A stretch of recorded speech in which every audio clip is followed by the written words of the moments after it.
everyone, welcome to BB Twin Talks. இது Tamil Big Boss Season 9 Day 57.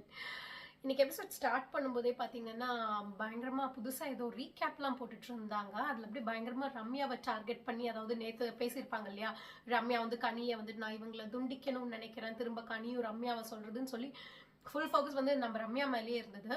என்னடா புதுசாக ரீகேப்லாம் போடுறாங்களே அப்படின்னு பார்த்துட்டு இருந்தா, அந்த ரீகேப் முடிஞ்சதும் அப்படியே ஸ்ட்ரைட்டாக வரது பார்த்தீங்கன்னா நம்ம ரம்யா வந்து விக்கியை கட்டிப்பிடிச்சு பயங்கரமாக தேம்பி அழுதுட்டு இருக்காங்க. அவங்களுக்கு ரொம்ப வந்துட்டு ஒரு மாதிரி என்ன சொல்றது, அவங்களுக்கே அவங்கள ஒரு மாதிரி செல்ஃப் டவுட் பண்ணுறது. அவங்க ஜென்ரலாகவே அவங்கள ரொம்ப லைக் சென்சிட்டிவாக தான் இருக்காங்க. சும்மா ரம்யா அப்படின்னு பேர் சொன்னாலே அழ ஆரம்பிச்சிடுறாங்க. இப்போ ஜென்ரலாக நாமினேஷன்ஸ்லாம் ஏதாவது ரீசன் சொல்றதாகட்டும், இல்லை இப்போ இந்த வீக்கெண்ட் எலிமினேஷன்ஸ் வரப்போ யார் போறாங்கன்னு நினைக்கிறீங்கன்றப்போ மோஸ்ட் ஆஃப் தெம் ரம்யாவை தான் சொல்லிட்டு இருப்பாங்க.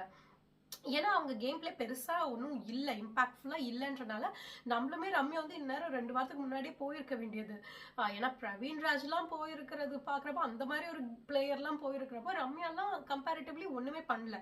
ஸோ ஆப்வியஸ்லி வெளியேருந்து பாக்குற நமக்கு எப்படி தோன்றப்போ வீட்டுக்குள்ள இருக்கிறவங்களுக்கும் அதே ஒரு தாட் தான் இருந்தது. ஸோ மோஸ்ட் ஆஃப் தம் எப்பயுமே ரம்யாவை கொஞ்சம் பாயிண்ட் பண்ணி பேசுவாங்க. அவங்க வந்து ஸோ ரம்யாவை ஏதாவது சொல்லிட்டாலே உடனே அதுல சரி என்ன பாயிண்ட் இருக்கு, அதுல இருந்து நம்ம என்ன எடுத்துட்டு மாறலாம் அப்படின்னு யோசிக்கிறத விட்டுட்டு எப்பயுமே அதை நினைச்சு அழுதுட்டே தான் இருப்பாங்க. ஸோ இப்போ வந்துட்டு ரம்யா வந்துட்டு கனியை சொன்னதும் திரும்ப கனி சபரி எல்லாரும் இவங்களை சொல்லிடுவாங்கல்ல, இவங்களை துண்டிக்கணும்னு நினைக்கிறேன் அப்படின்னு, அதையும் உடனே பர்சனலாக எடுத்துட்டு அதுக்கு தான் மெயினாக அழுத மாதிரி தான் இருக்கும். பயங்கரமாக கட்டி பிடிச்சிட்டு நான் வந்துட்டு வெளியே இருந்தப்போ எனக்கு காசு பணம் தான் இல்லை, ஆனால் எனக்கு அப்போ பயங்கர நிம்மதி இருந்தது. இப்போ வந்து எனக்கு வந்து காசு கிடைக்குது, ஆனால் எனக்கு சுத்தமாக நிம்மதியே இல்லை, நான் வந்து எனக்கான இடம் கிடையாது இது அப்படி இப்படின்லாம் சொல்லி பயங்கரமாக பாவம் அழுதுட்டு இருப்பாங்க. பாவமாக தான் இருக்கும் பார்க்கறதுக்கு. ஆனால் எனக்கு என்னன்னா, சரி நம்ம வெளியே இருந்து ஈஸியாக சொல்லலாம் ஸ்ட்ராங்காக இருங்க அப்படி இப்படின்ட்டு, உள்ள கண்டிப்பாக கஷ்டம் தான். அந்த மாதிரி ஒரு வீட்டில் டெய்லி நம்மள பேக்ல யாராவது பேக் ஸ்டெப் பண்ணிட்டே இருப்பாங்க, உங்க மூஞ்சிக்கு முன்னாடி டெய்லி குறை சொல்லிக்கிட்டே இருப்பாங்க. இப்படி இருக்கிறப்போ நமக்கு ஒரு மாதிரி கண்டிப்பா அங்கே சர்வை பண்றது, சாப்பாட்டுக்கு போய் எப்போ பார்த்தாலும் பிளேட்ல நின்றுக்கிட்டு அதுக்கு நிறைய பாலிடிக்ஸ் பண்ணுவாங்க. இதெல்லாம் நம்ம சர்வை பண்றது கண்டிப்பா கஷ்டம் தான். பட் இதெல்லாம் தெரிஞ்சுட்டு இவ்வளோ பெரிய பிளாட்ஃபார்ம்ல இத்தனை கோடி பேர் பார்க்குற ஒரு இதுல போய் இருக்கிறப்போ அப்போ அதுக்கான சேலஞ்சஸ் இருக்க தான் செய்யும். அப்படிங்கிற ஒரு அண்டர்ஸ்டாண்டிங்ல போயிருக்கணும் ரம்யா அப்படின்னு எனக்கு தோணுச்சு. ஸோ அவங்க இந்த மாதிரி விஷயங்கள்லாம் சொல்லி புலம்பிட்டு இருப்பாங்க விக்கி கிட்ட. அப்போ விக்கி வந்து ஒரு நல்ல சூப்பர்பான ஒரு அட்வைஸ் கொடுப்பாரு. ஏன் இதெல்லாம் நீ ரொம்ப பர்சனலாக எடுத்துக்கிற, இதெல்லாம் அவங்க கொடுக்குற ஒரு ஃபீட்பேக்காக எடுத்துட்டு இப்போ வர கேப்டன்சி டாஸ்க்ல நீ இருக்கல, ஸோ அங்கே வந்து உன்னை ப்ரூவ் பண்ணு, அதில் ஜெயிச்சு காட்டு, ஜெயிச்சு எஃப்ஜே பண்ண மாதிரி மிஸ்டேக் எல்லாம் பண்ணாமல் கேப்டன்சி நல்லா ஹேண்டில் பண்ணி காட்டுன்னு சொல்லி நல்ல ஒரு அட்வைஸ் கொடுப்பாரு. அது எனக்கு நிஜமாலுமே பிடிச்சிருந்தது. அதுக்கப்புறம் பார்த்தா நிஜமாலுமே கேப்டன்சி டாஸ்க்ல ரம்யா, ஆதிரை, பிரஜன் தான் விளையாடுவாங்க. அது ஒரு மொக்க டாஸ்க். ஆனால் நிஜமாலுமே டாஸ்க்லாம் இவ்வளோ முக்கியம் ஏன் கொடுக்குறீங்கன்னு இருக்குது. சீசன் தான் நல்லா இல்லை, அட்லீஸ்ட் டாஸ்க் இப்போ சீசன் 2 பார்த்தீங்கன்னா மொக்கையா இருக்கும், ஆனால் டாஸ்க் வைஸ் செம்மையா இருக்கும். அந்த மாதிரி டாஸ்காச்சும் கொஞ்சம் நல்லா கொடுங்களேன்டா அப்படின்ற மாதிரி தான் இருந்துச்சு. ஒரு பயங்கர படுமொக்கையான டாஸ்காக தான் இருந்துச்சு. பட் ஸ்டில் அவங்க அந்த ப்ரெஷர்ல விளையாடுறதுக்கு அங்கேயும் அதுக்கும் ஒரு ஃபோக்கஸ் தேவை. ஸோ அதனால அதில் வந்துட்டு சக்ஸஸ்ஃபுல்லி வந்துட்டு ரம்யா ஜெயிச்சிடுவாங்க. அது வந்து இந்த ஒரு மாதிரி லைக் டாமினோஸ் மாதிரி ஸ்ட்ரைட்டாக பிளேஸ் பண்ணி கார்ட்ஸ் பிளேஸ் பண்ணிட்டு எட்ஜில் வந்துட்டு பால் வந்துட்டு நம்ம இப்படி தள்ளி விட்டு அது எல்லாமே இதை தள்ளி விட்டு அந்த பால் வந்து கடைசியாக ஒரு சாண்ட் பிட்டில் போய் விழணும். ஸோ அந்த மாதிரி 3 பால்ஸ் பிளேஸ் பண்ணணும். அது யார் ஃபர்ஸ்ட் பிளேஸ் பண்ணுறாங்களோ அவங்க தான் கேப்டன். ஸோ அதிலே வந்து பாவம் அவங்களுக்கு கீழே பால் வந்து அந்த சாண்ட் பிட்லேயே விழாது, அது தாண்டி அங்கே போய் விழுந்துட்டு இருக்கோம். பிரஜனுக்கு வந்து அந்த கார்ட்ஸே செட் பண்ண முடியாம போயிட்டு இருக்கும். அந்த மாதிரி பாக்குறப்ப ஷி ஃபோக்கஸ்ட் அண்ட் அவங்க வந்து கரெக்டா வந்து 3 பால்ஸ் டக்குன்னு டான்னு முடிச்ச மாதிரி தான் இருந்துச்சு. So she one. ஸோ அவங்க முடிச்சப்ப நான் நிஜமாவே நினைச்சேன் அவங்க வந்துட்டு லிவிங் ஏரியாவில் வந்து நின்றுட்டு ரம்யா வாழ்த்துக்கள் அப்படி இப்படின்லாம் பிக் பாஸ் சொல்றப்போ இவங்க கண்டிப்பா ஒரு பேசுவாங்க. அப்போ வந்து ஒரு சின்னதா ஒரு தேங்க்யூ வந்து விக்கிக்கு சொல்லியிருக்கலாம் அப்படின்னு எனக்கு தோணுச்சு. ஏன்னா அவங்க அவ்வளோ அழுதப்போ ஆறுதலா இருந்தது விக்கி தான்.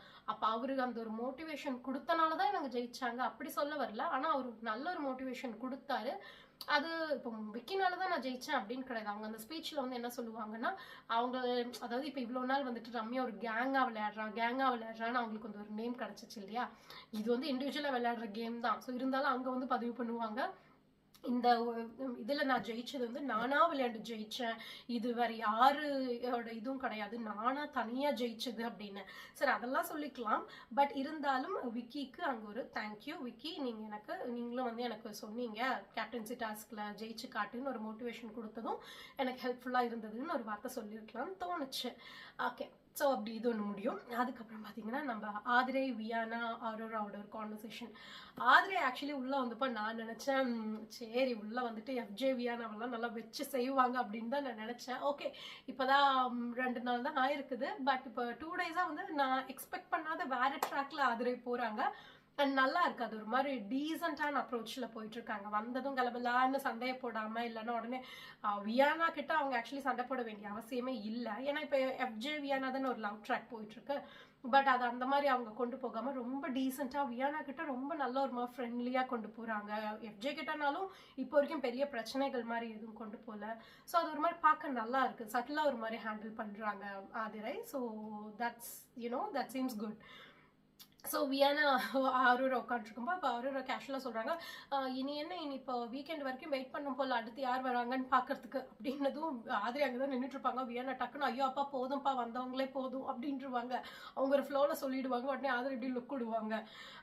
உடனே ஆரூரா வந்து உனக்கு என்ன, உனக்கு வேண்டியவங்களாம் இங்கே இருக்காங்க, எனக்கு தான் யாரும் இல்லை அப்படின்ட்டு அவங்க துஷாரை மீன் பண்ணி சொன்னதும் வியானா வந்துட்டு ஐயோ என்னடா நம்மள வேற ஏதோ வேண்டியவங்களாம் இருக்காங்கன்னு சொல்லி எஃப்ஜேவை கனெக்ட் பண்ணி பேசுகிறாங்களே, ஆதிரி வேற இங்கே இருக்காங்களே அப்படின்னு சொல்லிட்டு எனக்கு யார் இருக்கா, why are you guys creating it, நீங்க தான் அப்படி எல்லாம் கிரியேட் பண்றீங்க, எங்களுக்குள்ள ஒன்றும் இல்லை அப்படி இப்படின்ற மாதிரியே. இப்போ இன்னைக்கு பார்த்தீங்கன்னா ஃபுல் எபிசோட்ல ஒரு 40% வந்து வியானா வந்து அங்கே இங்கேன்னு போய் கார்னராக உட்காந்து ஒருத்தங்க கிட்ட புலம்புறது தான். இப்போ அவங்களுக்கு என்னன்னா இந்த ஒரு வாரம் லவ் ட்ராக் பண்ணியாச்சு எஃப்ஜே கிட்ட. ஆனால் அவங்களுக்கு வந்து கொஞ்சம் ஒரு பயம் இருக்குது இந்த பேரண்ட்ஸ் இமேஜ் அதெல்லாம் யோசிச்சு. அதனால இப்போ வந்து ஐயோ ஒரு வாரம் இப்படி பண்ணிட்டோம், வீக்கெண்ட் வேற லைட்டாக டோஸ் கிடச்சிருச்சு, அதனால சரியா போல இந்த ட்ராக், அதனால எப்படியாச்சும் இதுலேருந்து எஸ் ஆயிடணுமே அப்படின்ற மாதிரி அவங்க வந்துட்டு இதெல்லாம் நான் வந்துட்டு வச்சோ நான்லாம் எதுவும் இல்லைப்பா, எனக்கும் எஃப்ஜேக்கெல்லாம் எதுவும் இல்லைப்பா அப்படின்ற மாதிரி எல்லா இடத்துலையும் போய் முடிஞ்ச அளவு பதிவு பண்ணிட்டு இருக்காங்க. ஸோ அப்போ அவங்க வந்துட்டு ஆரோரா ஆதிரை கிட்ட வந்துட்டு why are you guys creating it அப்படின்னதும் ஆதிரை ஒரு மாதிரி நக்கலாக சிரிச்சுட்டு நாங்கள் கிரியேட் பண்ணுறோமா அப்படின்னதும் உடனே வியானா ஏன் அப்படி சொல்கிறேன் அப்படின்னதும் இல்லைப்பா சும்மா சொன்னேன் அப்படின்னு சொல்லிட்டு கலாய்ச்சிட்டு போயிடுவாங்க. அதுக்கப்புறம் அன்னைக்கு நைட்டே பார்த்தீங்கன்னா எஃப்ஜே அப்படியே ஓரமாக உட்காந்துக்கிட்டு இருப்பாரு. என்னடா இப்போ ஆதிரை வேற வந்துட்டா என்னடா பண்ணுறதுன்ற ஒரு மாதிரி பக்குன்னு என்ன பண்ணுறதுன்னு ஒன்றும் புரியாமல் அப்படி யோசிச்சுக்கிட்டு உட்காந்துக்கிட்டு இருப்பாரு. இவன் நம்மளை வச்சு செய்வாளே ஆதிரை பற்றி தெரியும் ஓரளவுக்காச்சு, அதனால இவ இப்போ நம்மளை வச்சு செய்ய போறா, நல்லா பார்த்துட்டு வேற வந்திருப்பா, இவளை எப்படி நம்ம கைவசம் போடுறதுன்னு சொல்லிட்டு அவர் இப்படி யோசிச்சுட்டு இருக்கப்பா ஆதிரையே போவாங்க. அப்புறம் எப்படி இருந்துச்சு உன்னோட தலை வீக்கெல்லாம் அப்படின்ற மாதிரி கான்வர்சேஷன் ஸ்டார்ட் பண்ணது. இவங்க உடனே எனக்கு ஒரே ரொம்ப எஃப்ஜே சும்மா சாதாரணமாக பேசியிருந்தா கூட ஆதிரி அமைதியாக இருந்திருப்பாங்க. எனக்கு நீ வெளியே போட்டு அப்புறமா வைல்ட் கார்ட்ஸ் எல்லாம் வந்ததுக்கப்புறம் ஆதிரிக்கு ரொம்ப பேட் நேம் ஆயிடுச்சு வெளியே அப்படின்னு சொன்னதும் எனக்குலாம் எப்படி இருந்துச்சு தெரியுமா, ஐயோ நம்மளால ஒரு பொண்ணுக்கு இப்படி ஆச்சு அப்படின்னு சொல்லி எனக்கு ரொம்ப இதாக இருந்துச்சு அப்படின்னது ஆதிரி ஒரு மாதிரி நக்கலாக சிரிப்பாங்க. உடனே ஏன் இப்படி சிரிக்கிற, ரொம்ப நேரமாக ஒரு மாதிரி சர்க்காசமாக சிரிச்சுட்டே இருக்க அப்படின்னதும் ஆதிரை வந்து உடனே ஸ்டார்ட் பண்ணுவாங்க. ஒரு நிறைய ஒரு டீட்டெயில்டாக ஒரு கிளாரிஃபிகேஷன் கொடுப்பாங்க. அது லிட்ரலி வந்து எஃப்ஜேக்கு கொடுத்த மாதிரி தெரியல, நம்ம ஆடியன்ஸ்க்கு வந்து ஏன்னா வெளியே அவங்க நேம் ரொம்ப அஃபெக்ட் ஆயிடுச்சுல. ஸோ எங்க பாருங்கப்பா இன்டர்வியூலேயே ஆல்ரெடி இதை தான் சொல்லிட்டு இருப்பாங்க, எஃப்ஜே பண்ணது எதுவும் காட்டலைன்னு. ஸோ திரும்பியும் அதை வந்து எஃப்ஜே முன்னாடியே உட்காந்து ஆடியன்ஸ் கிட்ட சொல்ற மாதிரி தான் எனக்கு இருந்துச்சு.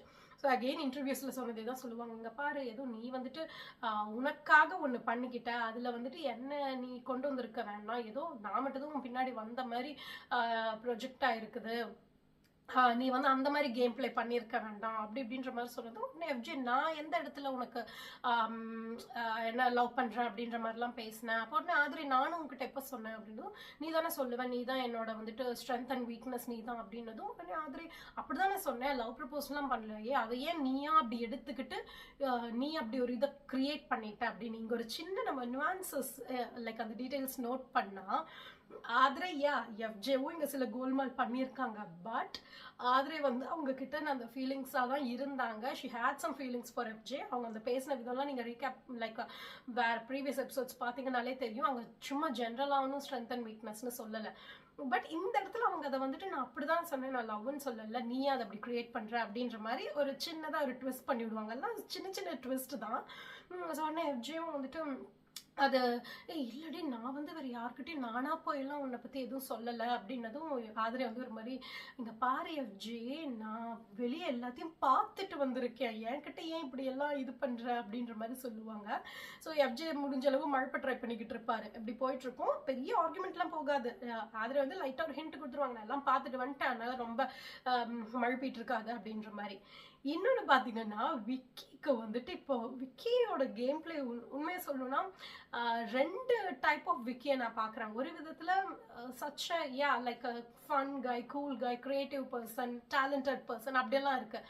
பட் இன்னொரு பக்கம் அவருக்கு உள்ள நிறைய ஜெல்லஸ் இருக்கும் அப்படின்னு எனக்கு தோணுது.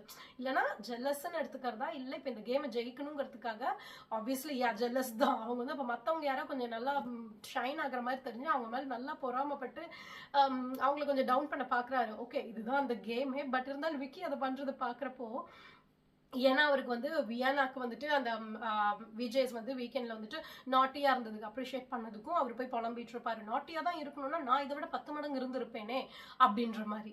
இப்ப ஆதரே வெளியே இருந்து உள்ள வந்ததும் அப்பயும் உட்காந்து சுபிக்ஷா கிட்ட சொல்லிட்டு இருப்பாரு, இப்ப நானும் வெளியே இருந்து ஒரு வாரம் என்ன வெளியே விட்டா போதும், வெளியே போய் நான் பார்த்துட்டு வந்திருந்தா நான் பயங்கரமா விளையாடுவேனே. அதாவது அவர் யார் என்ன பண்ணாலும் உடனே நான் பண்ணியிருந்தா என்ன பண்ணியிருப்பேன் தெரியுமா அப்படின்ற மாதிரியே தான் பேசிட்டு இருக்காரு. அது மட்டும் கொஞ்சம் ஒரு மாதிரியா இருக்கு. ஓகே, உங்களுக்கு தான் நடக்கல, நடந்தவங்களுக்கு ஓகே ஒரு அப்ரிஷியேட் பண்ணிட்டு போக வேண்டியது தானே அப்படின்றது மாதிரி தான் இருக்குது.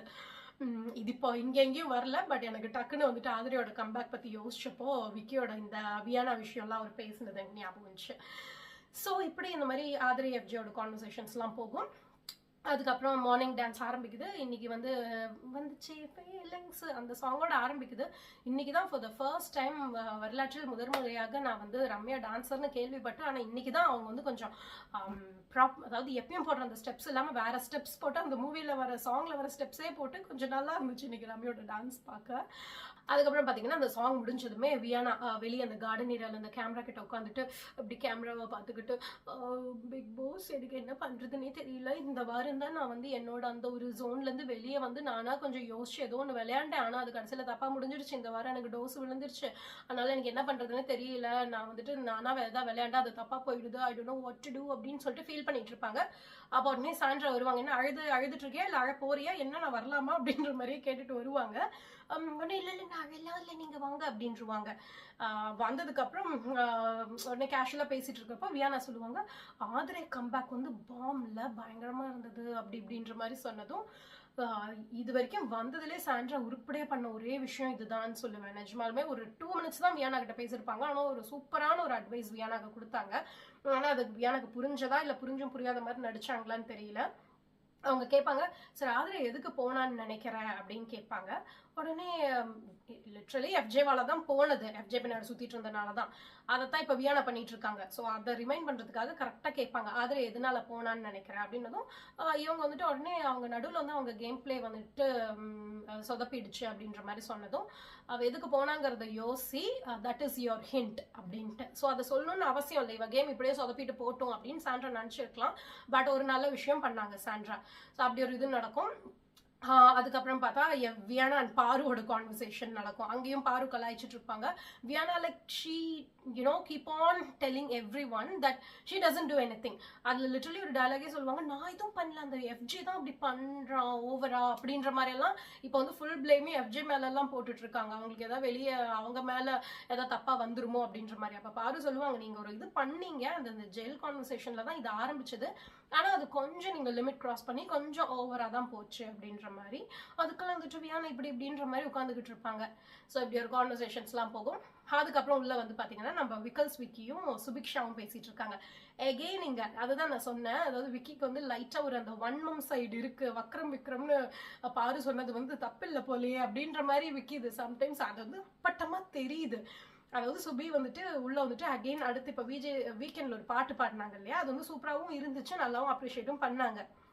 ஸோ இப்போ அடுத்த ஒரு பாட்டு ப்ராக்டிஸ் பண்ணிட்டு இருக்காங்க மீனவ சமுதாயத்தை பற்றி. உடனே வந்துட்டு விக்கி வந்து, சார் நீ என்ன ட்ரை பண்ணுற, நீ வந்து என்ன ஆகுன்னா வந்து மீனவ சமுதாயத்துக்கு ஏதாவது பாட்டு அப்படி இப்படின்னு சொல்லிட்டு என்ன இதனால நீ ட்ரை பண்ணுற அப்படின்னு கேட்டதும் சுபிக்ஷா சொல்லுவாங்க, இல்லை இந்த மாதிரி ஒரு பிளாட்ஃபார்ம் இதுக்கு மேலே கிடைக்காது, இங்கே நான் பண்ணுறது வந்து 100 கோடி பேர் பார்ப்பாங்க, ஸோ இங்கே வந்து மீனவ சமுதாயத்தை பற்றி நான் சொல்ல வேண்டிய மெசேஜை கொண்டு போகணும்னு நினைக்கிறேன் அப்படின்னதும் விக்ரமுக்கு வந்து என்னன்னா, ஐயோ இவ வேற மீனவ சமுதாயம்ன்ற ஒரு இதை எடுத்துட்டு அந்த சொசைட்டியவே அவ பின்னாடி வச்சுட்டு முன்னாடி இவ இப்ப போயிட்டு இருக்காளே, இவ ஏது ஜெயிச்சிருவாளோ இல்லை இவ நம்மள ஏதாவது பீட் பண்ணி போயிடுவாளோ அப்படின்ற மாதிரி ஒரு ஜெல்லஸ்ல பேசின மாதிரி தான் இருந்துச்சு. நீ ஓகே மீனவ சமுதாயம் ஓகே, ஆனா அதுக்குன்னு எப்ப பார்த்தாலும் நீ இது 2 விதம் இருக்கு. Subiksha is actually doing that. அவங்க வந்து எப்ப பாரு அந்த ஒரு லைக் அந்த ஒரு மீனவ சமுதாயம் அப்படின்னு ஒண்ணு எடுத்துக்கிறாங்க. பட் இவர் ஒரு ஜெல்லஸ்லயும் பேசிட்டு இருக்காரு. ஸோ நீ வந்துட்டு மீனவ சமுதாயம் பத்தியே பேசிட்டு இருக்க, நீ யாருன்னு தனியா தெரியறது இல்ல அப்படின்ற மாதிரி ஒண்ணு சொல்லுவாரு. ஸோ அப்படி ஒரு கான்வர்சேஷன் போகும். அதுக்கப்புறம் பாத்தீங்கன்னா நம்ம நாமினேஷன்ஸ் வருது. நாமினேஷன்ஸ்ல பாத்தீங்கன்னா பாருல தான் ஸ்டார்ட் ஆகுது. பாரு வந்துட்டு ஆரோரா இந்த டைம் சொல்லாம நம்ம அமித்தையும் எஃப்ஜேவியும் தான் ஆரம்பிப்பாங்க. அப்புறமா கண்டினியூஸா பாத்தீங்கன்னா பிரஜன், சாண்ட்ரான்னு நிறைய பேர் வந்து அமித்தை தான் சொல்லுவாங்க. மெயினா எதுனா நான் நேத்து எபிசோட்லயே சொல்லியிருந்தேன். நான் முன்னாடியே இவங்க இதை டிஸ்கஸ் பண்றதுக்கு முன்னாடியே நான் சொல்லியிருந்தேன், இந்த மாதிரி வந்து அவர் வந்து பாருக்கு அந்த பீரியட்ஸ் டைம் இருந்தப்போ இதென்ன மாசம் மாசம் வர்றது தானே ஒரு மாதிரி சொன்ன அந்த ஒரு சின்ன டயலாக் வந்து அமித் சைட்ல இருந்து வந்தது நல்லதா இல்ல, அப்படி சொல்லியிருக்க கூடாதுன்னு நான் சொல்லியிருப்பேன். அதே ரீசனை தான் இன்னைக்கு எல்லாரும் சொல்லி நாமினேட் பண்ணியிருப்பாங்க. தட் வாஸ் டூ ரூட் அப்படின்ற மாதிரி சொல்லி எல்லாரும் அமித்தை நாமினேட் பண்ணுவாங்க. ஸோ பாரு வந்துட்டு அரோராவை நாமினேட் பண்ணியிருக்க மாட்டாங்க. ஆதிரை பார்த்தீங்கன்னா எஃப்ஜேவை வந்துட்டு அவர் வந்து கேர்ள்ஸை யூஸ் பண்ணி விளையாடுறாரு ஒரு கேம். கனி வந்துட்டு எஃப்ஜே பண்ற தப்ப எதையுமே பார்க்க மாட்டேங்கிறாங்க அப்படின்ற ஒரு ரீசன். வியானா வந்து ஆக்சுவலி நிஜமா சூப்பரா கிளவரா விக்கிய வந்து சொல்லியிருப்பாங்க.